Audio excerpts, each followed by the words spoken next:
বাড়িতে ভাঙচুর, মহিলার উপর অত্যাচারের ঘটনাকে কেন্দ্র করে তীব্র চাঞ্চল্যের সৃষ্টি হয়েছে। অভিযুক্ত পলাতক।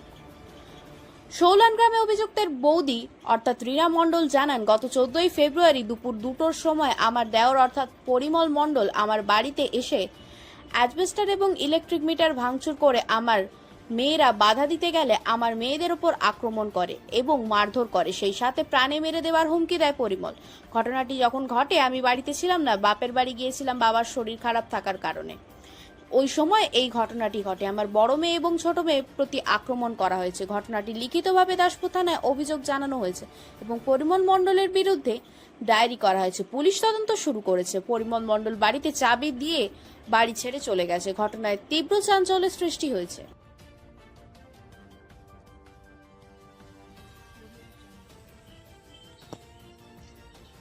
মানে তোমার কাকু যে তোমাকে মেরেছে, মানে কি এসে কি হয়েছিল ঘটনাটা? তুমি তো প্রত্যক্ষদর্শী বা একদম ছিলে ঘটনাস্থলে, কি হয়েছে বলতে 2টো থেকে 2:30টা নাগাদ। হুম। এবার আমরা বাড়িতেই বসেছিলাম, দিদি আর আমি। হুম। এবার ছোট কাকু এসে এবার বলতিছে যে এখান থেকে জল পড়ছে আর এরকম কাজটি কার দিয়ে। তখন ঠাকুমা ছিল, বলছে ঠাকুমা বলছে তখন এটা তো ওর বাবা ছাড়িয়ে দিয়ে গিয়েছিল আর ওদেরই কাজ। তখন হচ্ছে এবার আমরা তখন বলছি হচ্ছে তোমাদের তো খারাপ হয়ে গিয়েছিল আর আমাদেরটা আমরা ছাড়িয়ে নিয়েছি, তোমরা তোমাদেরটা ছাড়াওনি, এই জন্যই জল পড়ছে। বলার পর সে বলছে এরকম কাজটি কে করেছে, আমাদের এপাশে জল পড়বে কেন? দিয়ে তারপর বলছে ভেঙে দেবো ওদের ঘর, ওদের যেটা আছে ওটাও ভেঙে দেবো। বলার পরে আমার দিদি তখন বলে দেশে কি আইন কানুন নেই, আর হচ্ছে ভেঙে দিবে বললেই তো ভেঙে দেওয়া যায়নি। দিয়ে বলার পরে হচ্ছে সে হুমকি দিতে আরম্ভ করে, আইন আমার কি করে নিবে, কিচ্ছু করতে পারবে না। আইন তারপরে আমার, কি তোমার হাতে মারে? হ্যাঁ, তারপরেই হচ্ছে প্রথমে হচ্ছে মই দিয়ে ওই অ্যাডবেস্টার দিয়ে ভেঙে ফেলে হচ্ছে বাড়ির চালটা, তারপরে মিটারে বাড়টায় ওই মই দিয়েই আমার দিকে আক্রমণ করে। এবার দরজায় ওইখানে ওই মইয়েতে লেগে গেছে আমার হাতে। এবার তারপর মারতে এসে গায়ে হাত তুলে। তোমার নাম? আমার নাম শ্রেয়া মণ্ডল, বাড়ি? বাড়ি সোলান। আমি ওদেরকে বললাম চুপ করে যা, থামাথামি করলাম যে চুপ করে যা। আর আমি যদি বেশি চুপ করাতে যাই, আর আমার যে ছোটো কাকু মানে ছোটো খুঁড়ছে ওরা, ও তো এমনই আনাড়ি, ও বৌমা টোমা চিনবে না, ও সবাইকে ধরে পিটতে লাগবে, মানে এমনই খচ্চর। এসে দেখি না মেছানাটা হাতে দিয়ে দাঁড়িয়ে আছে, হাত ধরে দিয়ে, জামাটা ছেঁড়া তার। আমি আমার হাজব্যান্ডকে ডাকলাম যে এরকম চলে এসো, আর এরকম টুম্পাকে মারতিচ্ছে না। তখন বলছে আমি যাচ্ছি, আমার দিনমা হসপিটালে ভর্তি ছিল, আমি হঠাৎ করে ভাত টাত মানে বাড়তিছি খেতে লাগবো বলে তখনই মারপিটটা হচ্ছে। আর এসে দেখি না এরকম ওকে মারছে, জামাটা আমার ছেঁড়াছড়ি করে দিচ্ছে। এবার আমি যে ছাড়াতে যাবো আমাকেও তো ধরে মারবে, আমাকে তো বৌমা বলে সম্মান দেয়নি। এই যে ঘরটর যে ভেঙে দিয়েছে, সেই কি ঘরটর ভেঙেছে? হ্যাঁ, সেই ঘরটার ভেঙেছে। এসে দেখি না মইটা তার হাতে আছে, তার মানে ওয়াইফ তার কাছে দাঁড়িয়ে আছে।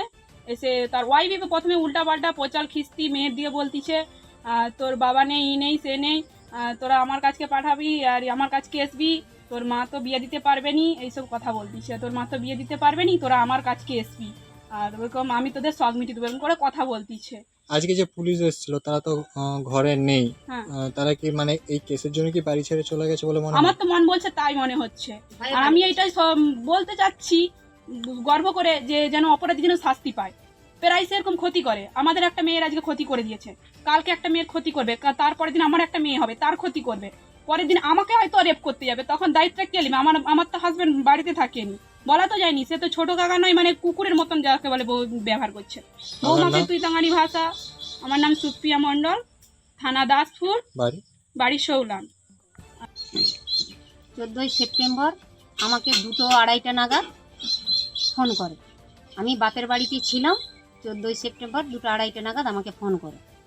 ফোন করার পরে আমি কাঁদতে কাঁদতে হন্তদন্ত হয়ে টোটোয় চেপে ছুটে আসি।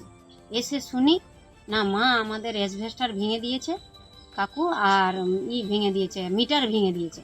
কেন না, তার ছাদ দিয়ে, জয়েন্ট ফ্যামিলি তো, তার ছাদ দিয়ে তার পাশ দিয়ে একটু জল পড়ে ফোঁটা ফোঁটা। আমি বলি জল পড়ে বলে ভেঙে দিয়েছে? তাহলে আমি তো গার্জেন, আমি তো ঘরে নেই, তাহলে আমার বাচ্চার কি কেন এত অত্যাচার করবে? আমি ঘরে থাকতে তখন বলুক ঠিক আছে যে এইটা দোষ, এইটা হয়েছে, এইটা হয়েছে, তাহলে আমি তখন করতাম না করতাম দেখতে। আর তা না করে ভেঙে দিয়ে গেছে না, বলছে হ্যাঁ। আবার মেয়ে মানে বলতে যায়, মেয়েকে বলছে আইন শিখাচ্ছু, আইন আমার পকেটে আছে, আমি পুলিশকে ভয় পাইনি। আর তোর আরেকটা বোনকে মানে ওই মিথ্যা অপবাদে মরেছে, তোকেও মারবো। এটা এই কারা বলে- কারা ভেঙেছে এটা? এটা পরিমল মণ্ডল আর ঝুমা মণ্ডল ভেঙেছে। তারা কে হয় আপনার? আমার মানে যা হয়, যা আর দেওয়ার, দুজনে মিলে ভেঙে দিয়ে গেছে। আমি বাড়িতে ছিলাম না। তাদের নামে কি এখন কোনো কেস হয়েছে? তাদের নামে আগে কেস ছিল, এখন আর কেস নেই, এখন কেস করেছি। আগে কেন কেস ছিল? আগে আমার মেজ মেয়ে মণিদীপা মণ্ডল, তার নামে তাকে মেরেছিল, আবার সালিসি হয়েছিল, হওয়ার পরে তার মিথ্যা দুর্নাম দিয়ে সে মানে আত্মহত্যা করে মানে মিথ্যা দুর্নামের চোটে আত্মহত্যা করে মরে। তাহলে আপনার কি মনে হয় সে কেস নিয়েই কি এই বিবাদ আবার? আমার মনে হয় ওইটাই করছে, আবার আক্রোশ করছে যাতে আমার ছোট মেয়েটাকে ওরকম মিথ্যা মানে উল্টা পাল্টা ভাষা বলে, মানে বলে যে তোর মা তোর বিয়ে দিতে পারবে নি, তোদের তুই আমার কাছে রাত্রে এসে ঘুমাবি, তোর মা বিয়ে উল্টা পাল্টা আমার নামও উল্টা পাল্টা ভাষা বলে। পুলিশ কি এসেছিল? হ্যাঁ, পুলিশ এসেছিল। কি বলে গেল? পুলিশ বলে গেছে আমরা এটা নিয়ে নিশ্চয়ই করবো, কেস করবো। যাদের নামে কেস হয়েছিল তারা কি বাড়িতে নেই? না, তারা বাড়িতে নেই, একজন চলে গেছে পরশু দিনে রাত্রে, আর আজকে চলে গেছে একজন সকালে চাবি দিয়ে।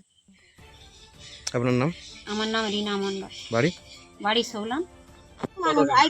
আজ 3 বছর হয়ে গেল, 3-4 বছর হয়ে গেছে। মানে ওই ওই জিনিসটা ব্যক্তিকে এইভাবেই কি ওইভাবেই ওই লোকটি এমন জামা পেটা ঝেমনালো, আমার স্বামীকে আবার বলছে হচ্ছে যে বেদ আছে না, বেজন্ম আছে না। আমার শাশুড়ি সব কথা শুনে নিল, এমন তাকে ওষুধ করে রেখে দিয়েছে। আপনার নাম? আমার নাম আরতি মণ্ডল, বাড়ি? বাড়ি সৌলান।